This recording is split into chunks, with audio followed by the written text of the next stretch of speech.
पहला सवाल सत्यव्रत जी आपसे ही कि ऐसा क्या बदल गया कि सियोल में प्रधानमंत्री ने कहा था कि जब कोई ठोस कार्रवाई होगी तभी हम पाकिस्तान जाने पर सोचेंगे, बहुत ज्यादा दूर की बात नहीं है। कल उन्होंने ये निमंत्रण क्यों स्वीकार कर लिया? सियोल में उन्होंने इनकार कहाँ किया था जाने से? उन्होंने कहा था कि जब आप ठोस कार्रवाई करेंगे तभी हम जाएंगे। मैं अभी भी उन्होंने वही कहा है।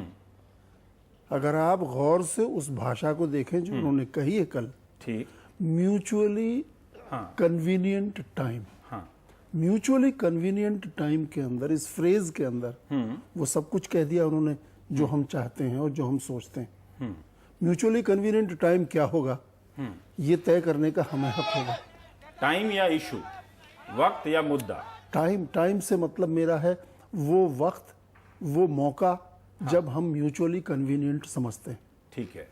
दरअसल प्रधानमंत्री ने कल जो कुछ भी आपसी बातचीत हुई उसके बारे में कयास तो लगाए जा सकते हैं, लेकिन वहां कोई मौजूद नहीं था दो लोगों के अलावा, इसलिए क्या क्या बातें हुई हैं उनके बारे में केवल अनुमान लगा रहे हैं हम।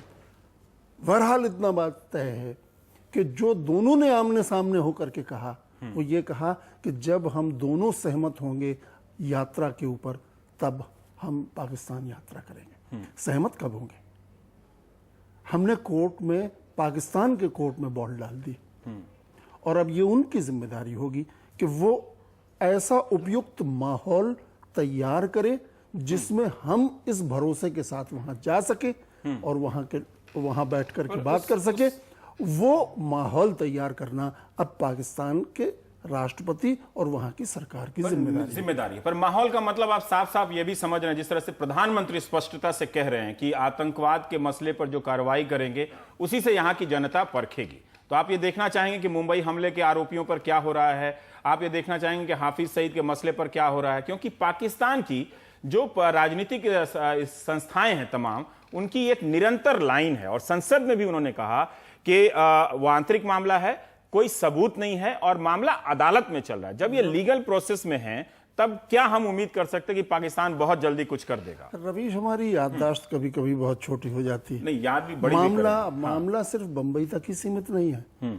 बंबई के पहले भी हमने उनको एक लिस्ट सौंपी थी 30-31 लोगों की, शायद वो 35 हो, मैं कह नहीं सकता ठीक से, पर 30 के आसपास ऐसे लोगों की जिसमें दाऊद इब्राहिम भी शामिल हैं और भी बहुत सारे ऐसे लोग शामिल हैं जिनकी हमारे देश में अपराधों के सिलसिले में जरूरत है और जो पाकिस्तान में आज भी शरण लेकर के बैठे हुए हैं। हम उसको क्यों भूल जा रहे हैं?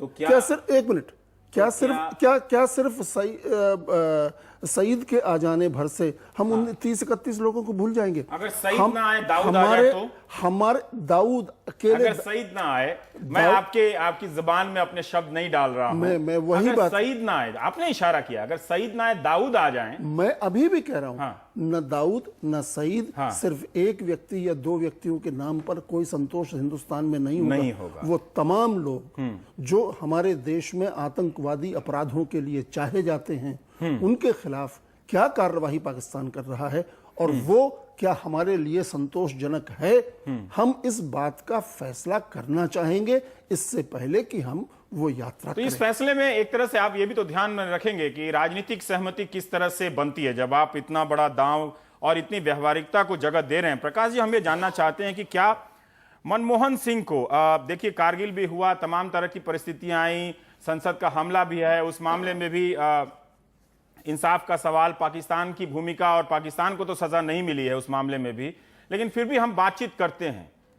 क्या प्रधानमंत्री को जाना चाहिए या उन तमाम तरह की बातों का ध्यान रखना चाहिए जिससे लेकर वो खुद भी सतर्क हैं? हाफिज सईद पर अगर पाकिस्तान कोई ठोस वादा ना करे, कोई और रास्ता निकाल दे, तो क्या उन रास्ते के बहाने उन्हें जाना चाहिए और बातचीत करनी चाहिए? ये केवल जाने और आने या न जाने का सवाल नहीं है। ये सवाल है कि हम हमारी भूमिका अंतर्राष्ट्रीय मंच पर और पाकिस्तान को सही शब्दों में कैसे कहते हैं और वहाँ उसके पीछे हमारे देश का पूरा जो एक निर्धार है वो कैसे प्रकट होता है।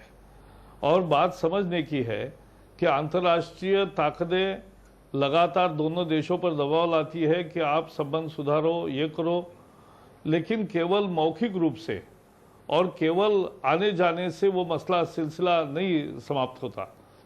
जब तक 4 जनवरी 2004 को जो आश्वासन दिया था पाकिस्तान ने कि पाकिस्तान के धरती का उपयोग हम नहीं करने देंगे भारत के खिलाफ आतंकवाद के लिए, लेकिन आज भी आतंकवादी प्रशिक्षण केंद्र वहां चल रहे हैं।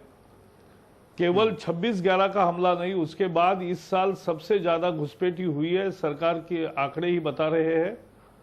और लगातार ये सब जब काम चल रहा है जी, और कश्मीर के बारे में जिस तरह से वो बयानबाजी करते हैं, तो पाकिस्तान के भूमिका में न बदल आया है न भाषा में।